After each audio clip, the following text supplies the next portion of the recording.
असं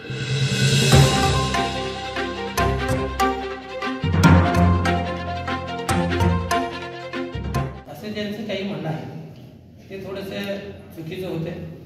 दत्त जयंतीसाठी नियोजन पूर्णपणानं पूर्ण क्षमतेने आणि 0% नसून 100 असे 100% नियोजन केलेलं आहे. त्यामुळे त्याची काही काळजी करण्याचं काम नाही. आणि अनेक वर्षापासून इथे दत्त जयंती सोहळा दत्त महाराजच पार पाडून घेत असतात.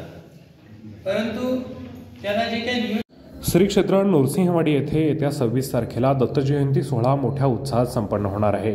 या पार्श्वभूमीवर प्रशासनाने आवश्यक ती तयारी पूर्ण केली असून यात्रा सुरळीत पार पाडण्यासाठी आम्ही तत्पर आहोत, असे प्रतिपादन विकास पुजारी यांनी पत्रकार परिषदेत केले. यावेळी ग्रामपंचायत, दत्त देवस्थान व दत्तराज आघाडीच्या वतीने संयुक्त पत्रकार परिषद घेण्यात आली. यावेळी विकास कामांच्या आराखड्यासह येणाऱ्या काळात शाश्वत विकासासाठी आम्ही प्रयत्नशील असल्याचे त्यांनी सांगितले. यावेळी बोलताना संतोष कुंभारे म्हणाले, यात्रा नियोजनाच्या संदर्भात पर्यायी मार्गांची व्यवस्था करणे, दर्शन रांगांचे नियोजन करणे व व्हाईट आर्मी, रेस्क्यू फोर्स तसेच पोलीस कर्मचारी यांना तैनात करण्याची व्यवस्था आम्ही केलेली आहे व दत्तराज आघाडी येणाऱ्या विकास कामांना तोंड देण्यासाठी तत्पर असून आमच्या माध्यमातून जी विकास कामं झालेली आहेत ती मोठ्या प्रमाणात झालेली आहेत. पाणी पुरवठा तसेच अनेक जे आरोप झालेले आहेत ते आम्ही खोडून काढू असं प्रतिपादन विकास पुजारी यांनी केले. यावेळी गुरुप्रसाद रिसबूड, अमोल विभूते, पार्वती कुंभार, विद्या कांबळे, श्रीनिवास पुजारी, तानाजी निकम, मंगल खोत, अविनाश निकम, संजय शिर्टीकर, उदय शिर्टीकर आदी उपस्थित होते. व्यवस्थित पाणी पुरवठा सुरू आहे. जे काय मशीन त्यावेळेला त्यांनी दाखवलं ते नंतर जाऊन आपले पेयजलचे आपले संजय शिर्टीकर अध्यक्ष आहेत त्यांनी आम्ही जाऊन पाहणी केली. तर ते आर्थिंगचा जो विषय आहे म्हणजे विनाकारण त्याचा पाराचा कावळा केला असं म्हणतात. ते आर्थिंग मशीन जसं बसवलंय तेव्हापासून आर्थिंगचा विषयच नाही आहे. परंतु ते त्यांचे नर साहेब जे आले होते ग्रामपंचायतच्या बोलावण्यावर त्यांनी ती असेंब्ली काढत असताना ती असेंब्ली तुटली, त्यांच्याच हातून तुटली. त्यांनी ते मान्य केलं की बाबा माझ्या हातने हे काढता रिपेअर करत असताना तुटलेले आहे. आणि त्याच्यानंतर ते आपल्या इथे कुठे उपलब्ध होत नाही. प्रामुख्याने दिसताना साधं प्लंबिंगचंच मटेरियल दिसतंय, परंतु प्रत्यक्षात ते मिळायला इथं आपल्या भागात मिळत नाही, ती मुंबईलाच मिळते.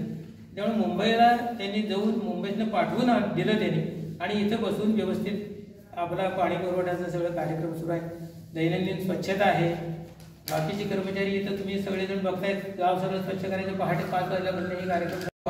मंदिराचं वेश आणि जाधवांचं दुकान याच्यामध्ये 6 फुटाचा बोळ आहे, तिथे व्यवस्था केलेली आहे. तिसरं अप्सरा हॉटेल मार्गावरून आमच्या तिथे धर्मशाळा आहे, धर्मशाळेतून तिथून जाता येईल, तिथून सुद्धा बनवे आहे, तिथून जाता येईल. आणि सगळ्यांनी जास्तीत जास्त प्रमाणात दर्शनाला खाली 5 रांगा व्यवस्था केलेल्या आहे.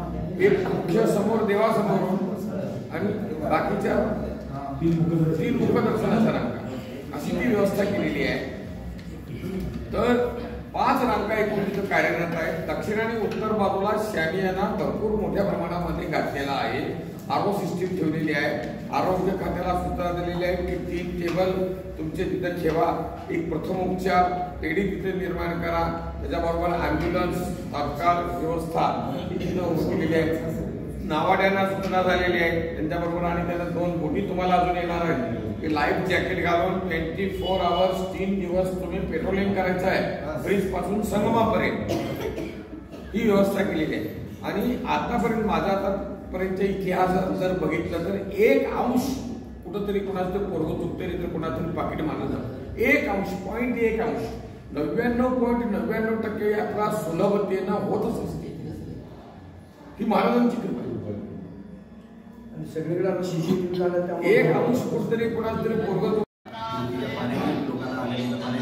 दर्शन व्यवस्थित व्हावं सगळ्यांना या दृष्टिकोनातून आम्ही सर्वजण अंतिम टप्प्याची सगळी तयारी आलेली आहे. आणि आत्ताचा जो उत्सव आहे जो दत्त जयंतीचा तो सगळ्यांनी मिळून आपण सर्वजण मिळून गावकरी, ग्रामपंचायत, देवस्थान, ग्रामस्थ, सर्व विविध संस्था यांच्यामार्फत चांगल्या रीतीने आपण परिपूर्ण करू.